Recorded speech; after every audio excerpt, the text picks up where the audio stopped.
Reform Party leader Nigel Farage, known for befriending former US President Donald Trump and helping sell Brexit to millions of voters, is again inserting himself into Britain's political landscape.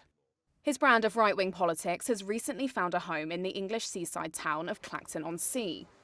But what might his role be in the UK's July 4th election?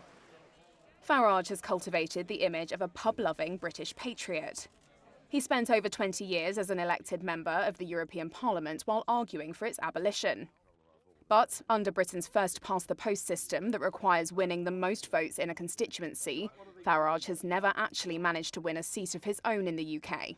The upcoming election will be his 8th attempt to get one. We are now the real opposition. The 60-year-old anti-EU, anti-immigration campaigner has entered the race with the aim of replacing the ruling Conservatives as the main party of the right. Farage had previously said he would not stand in the July 4th vote in order to help Donald Trump fight the US election later this year. But he then changed his mind, saying he felt guilty not sticking up for those disillusioned with politics who had always backed him. Under Britain's electoral system, Reform can't win this election, something Farage has admitted himself.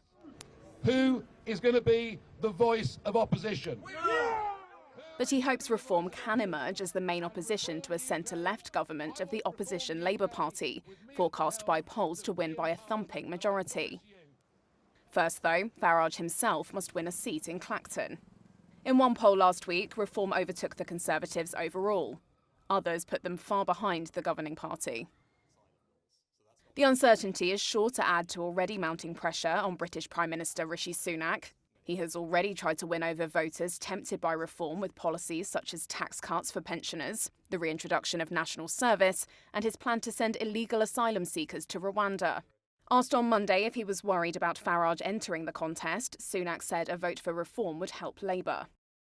Decades of railing against the establishment have earned Farage the trust of those who say they feel other politicians talk down to them. Although he's been heckled on the campaign trail elsewhere, pelted with a milkshake and chunks of debris, few in Clacton seem to have a harsh word for him. He's very outspoken. I think he represents the working class a lot more than general politicians do. I mean, they're so out of touch with the working class. How can they represent a labourer or a cleaner or a bus driver? They can't. I might be wrong, but I feel like he's more normal. He understands us. Are you going to vote for him? I'd like to, yeah. Polls show the Clacton seat is likely to be a close three-horse race between Labour, the Conservatives and Reform. Giles Watling is the Tory candidate for the area.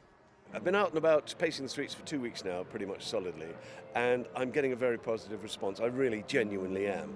And for some period of time, I couldn't find the Reform voters. I found some of them now, but once I get a chance to explain to them and talked about my track record locally, as a local bloke who's been here for decades, and I served as a district councillor before, they sort of get it that what Nigel's doing is all about Nigel, and he doesn't really give two hoots for Clacton.